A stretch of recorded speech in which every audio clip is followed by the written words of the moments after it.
Hello friends, data structure सीखने की इस सीरीज में आज हम देख रहे हैं क्यू के ऑपरेशंस के बारे में। लास्ट वीडियो के अंदर हमने क्यू के ऑपरेशंस के बारे में इंट्रोडक्शन किया हुआ था और क्यू के ऑपरेशन के अंदर बेसिकली दो ऑपरेशंस आते हैं, जिसमें एक ऑपरेशन होता है इंसर्ट ऑपरेशन और दूसरा ऑपरेशन होता है डिलीट ऑपरेशन। अभी स्टैक की तरह क्यू भी हम तीन तरीके से इंप्लीमेंट कर सकते हैं।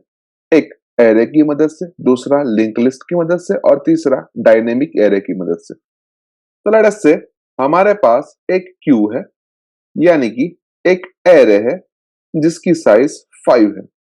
अभी जब भी हमें क्यू के अंदर कोई भी एलिमेंट की इंसर्ट करना हो तो हमें एक पॉइंटर की जरूरत पड़ती है और उस पॉइंटर को हम रियर पॉइंटर बोलते हैं।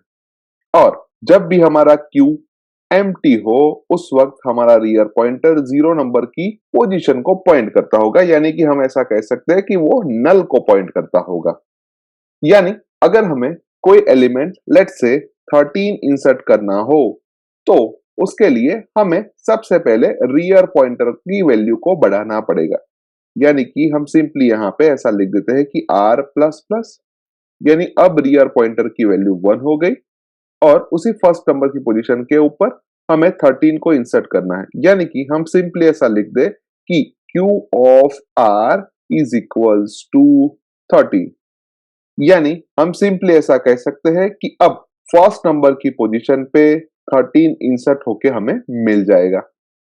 लेट्स से उसके बाद हमें 23 इंसर्ट करना हो तो हमें रियर पॉइंटर की वैल्यू को बढ़ाना पड़ेगा, यानी कि अब रियर पॉइंटर की वैल्यू 2 हो जाएगी और Q ऑफ R यानी कि Q ऑफ 2 के ऊपर हम 23 को इंसर्ट कर देंगे।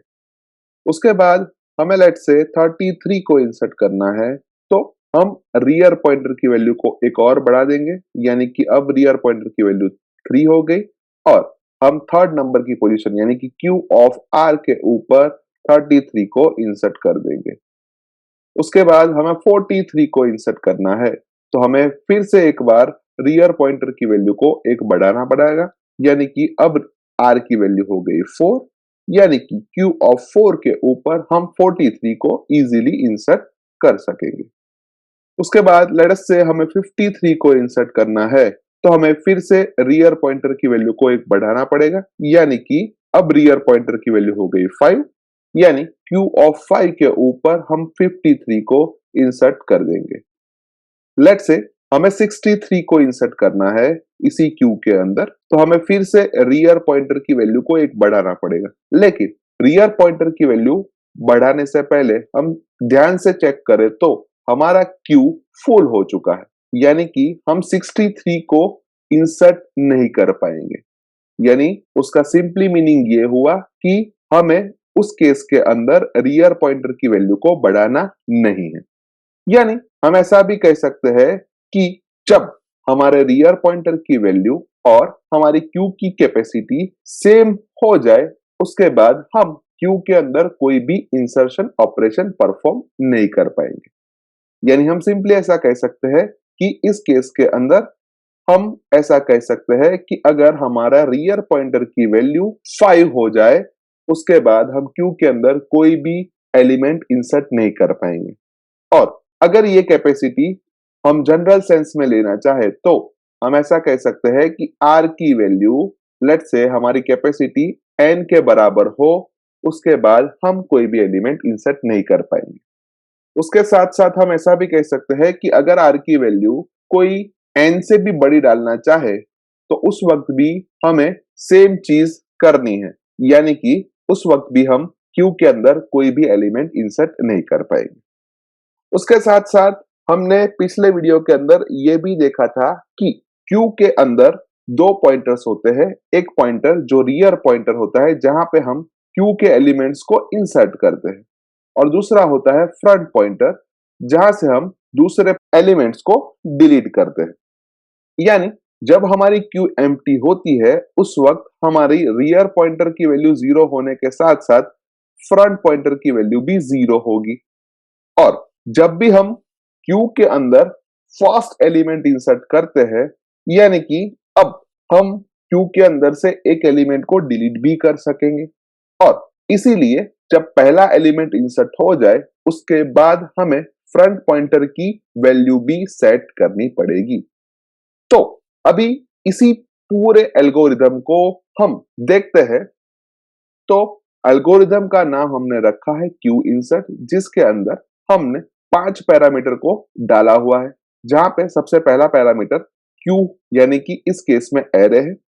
सेकेंड पैरामीटर जो क्यू के फ्रंट एंड को पॉइंट करता हुआ होगा, और थर्ड पैरामीटर आर यानी कि वो रियर एंड को पॉइंट करता होगा। उसके बाद चौथा पैरामीटर जो क्यू की साइज या फिर हम ऐसा कह सकते हैं कि कैपेसिटी है, और पांचवा पैरामीटर जो वैल्यू हमें क्यू के अंदर इंसर्ट करनी है वो है। अभी आगे हमने देखा कि जब रियर पॉइंटर की वैल्यू कैपेसिटी से बढ़ जाती है उस वक्त हमें कुछ भी नहीं करना है। तो यहाँ पे हमने वही चीज लिखी है कि अगर रियर पॉइंटर की वैल्यू कैपेसिटी से बढ़ जाती है तो हम सिंपली एक मैसेज देते हैं और उसके अंदर लिखते हैं कि क्यू ओवरफ्लो, और वहां से हम रिटर्न हो जाते हैं। अगर वैसा नहीं है तो हमने देखा था कि हर बार हमें आर की वैल्यू को बढ़ाना है और क्यू ऑफ आर के अंदर सर्टेन वैल्यू को रखना है। तो वही चीज हमने यहाँ पे लिखी है कि आर की वैल्यू हमने 1 से बढ़ा दी, यानी कि R is equals to R plus 1, और फिर क्यू ऑफ आर के अंदर जो भी वैल्यू हमें इंसर्ट करनी है, इस केस में हमें एक्स को इंसर्ट करना है, तो हम Q of R is equals to X लिखा। एंड उसके साथ साथ लास्ट में हमने देखा कि जब एक एलिमेंट इंसर्ट हो जाए उसके बाद हमें फ्रंट पॉइंटर को भी सेट करना पड़ता है, और इसीलिए हमने यहाँ पे देखा कि अगर फ्रंट पॉइंटर की वैल्यू 0 होती है तो हमें फ्रंट पॉइंटर की वैल्यू को सेट करके फर्स्ट पे ले जाना है, एंड उसके बाद हम एल्गोरिदम से रिटर्न हो जाएंगे। यानी कि हम ऐसा कह सकते हैं कि ये 5 स्टेप की मदद से हम क्यू के अंदर इजीली कोई भी एलिमेंट को इंसर्ट कर सकते हैं। नाउ लेट अस से जो आगे हमने क्यू ली थी उसी क्यू को हम यहाँ पे फिर से लिखे तो हमारी क्यू कुछ ऐसी दिखेगी, जहां पे लास्ट में हमारा रियर पॉइंटर यहाँ पे पॉइंट करता होगा और हमारा फ्रंट पॉइंटर यहाँ पे पॉइंट करता होगा। क्योंकि क्यू है वो फीफो पॉलिसी को फॉलो करता है, और जब भी कोई डेटा स्ट्रक्चर फीफो पॉलिसी को फॉलो करता है तो उस वक्त जो भी एलिमेंट हमने सबसे पहले इंसर्ट किया हुआ होता है वही एलिमेंट सबसे पहले डिलीट होता है। यानी कि हमने सबसे पहले 13 को इंसर्ट किया था तो सबसे पहले डिलीट भी 13 ही होगा, उसके बाद 23 डिलीट होगा, उसके बाद 33 डिलीट होगा, उसके बाद 43 डिलीट होगा, और उसके बाद 53 डिलीट होगा। यानी कि अगर इस क्यू के अंदर से हम कोई भी एलिमेंट को डिलीट करना चाहे तो सबसे पहले हमें f की वैल्यू को देखना पड़ेगा, और f जहां पे पॉइंट करता होगा वहां पे जो वैल्यू पड़ी होती है उसको हमें कहीं पे स्टोर करवाना पड़ेगा। तो लेट अस से हम यहाँ पे एक वेरिएबल लेते हैं, लेट अस से y, और उसके अंदर हम q ऑफ f की वैल्यू को रख देंगे। उसके बाद हम f की वैल्यू में इंक्रीमेंट कर देंगे, यानी कि सिंपली लिखेंगे कि f प्लस प्लस, यानी अब हमारा f सेकेंड नंबर की पोजीशन को पॉइंट करता होगा। उसके बाद अगर हम सेकेंड नंबर की पोजीशन से भी कोई वैल्यू को डिलीट करें तो वो थर्ड नंबर पे चला जाएगा। थर्ड नंबर की पोजीशन से भी कोई वैल्यू डिलीट करे तो वो फोर्थ नंबर पे चला जाएगा, और फोर्थ नंबर की पोजीशन से भी कोई वैल्यू डिलीट करे तो f की वैल्यू 5 हो जाएगी, यानी कि f 5th नंबर की पोजीशन को पॉइंट करता हुआ होगा।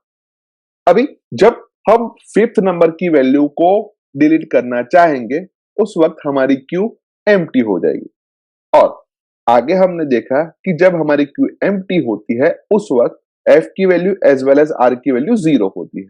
यानी कि हम ऐसा लिखते हैं कि अगर हमारी f की वैल्यू और r की वैल्यू अगर सेम होती है तो हमें दोनों की वैल्यू को 0 कर देना पड़ेगा, और अदरवाइज हम f की वैल्यू को बढ़ावा देंगे।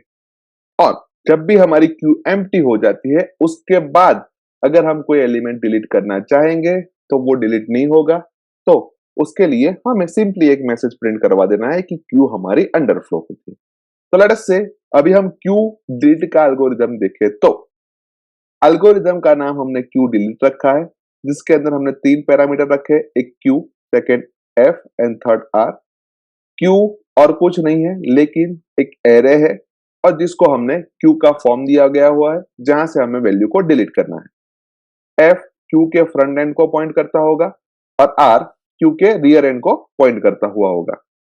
अभी अभी हमने देखा कि अगर f की वैल्यू 0 या 0 से कम हो तो हमें सिंपली एक मैसेज देना है कि q के अंदर कोई भी एलिमेंट नहीं है, तो सिंपली हम q अंडरफ्लो मैसेज दे देते हैं और फिर वहां से हम रिटर्न 0 वैल्यू करवाते हैं, जो कि और कुछ नहीं है लेकिन q एम्प्टी हो उस वक्त की f की वैल्यू है। और अगर हमारी q एम्प्टी नहीं है तो हम सिंपली फ्रंट पॉइंटर जहां पे पॉइंट करता हुआ होगा वहां की जो भी वैल्यू है उसको y नाम के एक वेरिएबल के अंदर स्टोर करेंगे एंड फिर उसको हम सिंपली रिटर्न कर देंगे। लेकिन उससे पहले हम एक स्टेप लिखेंगे जहां पे अगर f और r की वैल्यू सेम होती है, यानी कि हम q के अंदर रहे हुए लास्ट एलिमेंट को अगर डिलीट करते हैं तो उसके बाद हमें front pointer as well as rear pointer दोनों की वैल्यू को 0 कर देना पड़ेगा एंड अगर वो नहीं है तो हम सिंपली फ्रंट पॉइंटर की वैल्यू को 1 से इंक्रीमेंट कर देंगे। यानी कि ये 4 स्टेप की मदद से हम क्यू के अंदर रहे हुए कोई भी एलिमेंट को इजीली डिलीट कर सकते हैं। सो आई होप कि आपको Q insert as well as Q delete के एल्गोरिदम के अंदर इजीली समझ आ चुकी होगी। नेक्स्ट वीडियो के अंदर हम यही दो एल्गोरिदम को सी प्रोग्रामिंग की मदद से इंप्लीमेंट करेंगे। तो आज के वीडियो में बस इतना ही। नेक्स्ट वीडियो में फिर से मिलेंगे। Thank you very much.